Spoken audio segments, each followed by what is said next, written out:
आज सुबह सुबह मैं सरपंच जी के घर पे जा रहा था। उन्होंने मुझे कुछ काम के लिए अपने घर पे बुलाया था। फिर मैं अपने ट्रैक्टर का चाबी लेता हूँ, फिर मैं ट्रैक्टर पे जाके बैठने लगता हूँ, फिर मैं ट्रैक्टर पे बैठ के और सरपंच के घर पे निकल जाता हूँ। फिर मैं कुछ ही देर चलने के बाद सरपंच के घर पे पहुंच भी जाता हूँ। मैं देखता हूँ एक ट्रॉली खड़ा है यहाँ बगल में। फिर उनसे पूछता हूँ क्या बात है सरपंच जी। तो सरपंच जी बोलते तुम्हें मुझसे एक बहुत जरूरी काम था। मैं बोलिए क्या काम है। तो वो बोलते कि एक ट्रॉली को ले जाना है पहाड़ों के बीच से और वो कोई नहीं कर पा रहा, तुम ही कर सकते हो, मुझे तुम पे विश्वास है। फिर सरपंच जी बोलते कि इसमें बहुत ज्यादा खतरा है, तो तुम ये कर लोगे। तो मैं बोलता हूँ हाँ सरपंच जी मैं कर लूंगा। फिर मैं सरपंच जी बोलता हूँ सरपंच जी लेकिन आपका काम मैं आज नहीं कल करूंगा, क्योंकि आज मैं अपने ट्रैक्टर का सर्विसिंग करवाने जा रहा हूँ और उसमें थोड़ा मॉडिफाई भी करवाना है, उसका ऑयल स्विच चेंज करवाना है। फिर सरपंच जी बोलते हैं ठीक है तुम कल सुबह मेरी ट्रॉलियों को पहुंचा देना। तो मैं बोलता हूँ ठीक है सरपंच जी। फिर सरपंच जी बोलते हैं कि अगर तुमने ये काम कर दिया तो तुम्हें मैं एक न्यू हॉलैंडर ट्रैक्टर इनाम में दूंगा।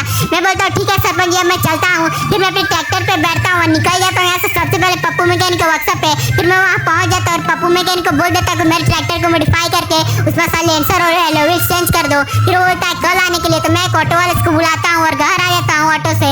फिर मैं रात हो जाती है तो ऊपर चला जाता हूँ घूमने। फिर मैं सोने चला जाता हूँ। फिर सुबह जैसे उठते मैं रेडी होकर निकल जाता हूँ पप्पू मैकेनिक के वर्कशॉप पे ट्रैक्टर को लाने। फिर मैं ट्रैक्टर लेने आ जाता हूँ। फिर काफी अच्छा लेवल्स लगाया था इसमें। फिर मैं लेके आ जाता हूँ और ट्रैक्टर को अटैच कर देता हूँ ट्रॉली से। फिर सरपंच जी को बोलता हूँ सरपंच जी अब मैं काम करने जा रहा हूँ आपका। फिर मैं ट्रैक्टर को लेकर पहाड़ों वाले रास्ते से जा रहा था, तभी अचानक मेरा टायर ही स्लिप कर जाता है और मैं गिरते गिरते बच जाता हूँ, ट्रॉली भी गिरते गिरते बच जाती है। फिर मैं धीरे धीरे सतर्क होकर ट्रैक्टर को लेकर जा रहा था, तभी एक जगह एक बहुत ही खतरनाक मोड़ आता है और वहाँ में मेरी ट्रैक्टर का टायर उड़ जाता है। लेकिन मैं बहुत हैवी ड्राइवर था और मैंने कैसे करके और ट्रैक्टर के ट्रॉली को पहुंचा ही दिया उसके मंजिल तक। फिर मैं दोनों ट्रॉलियों को यहाँ छोड़ के मैं जाने लगता हूँ सरपंच जी के पास। फिर मैं सरपंच जी के पास पहुंच जाता हूँ। उसके बाद उनसे चाबी ले लेता हूँ न्यू ट्रैक्टर की और मैं सरपंच जी के घर पे ही अपने पुराने ट्रैक्टर को लगा देता हूँ। उसके बाद नए ट्रैक्टर का चाबी लेता हूँ, निकल जाता हूँ अपने घर पे। तो भाई आप लोग को वीडियो अच्छा लगा तो लाइक और सब्सक्राइब कर लेना।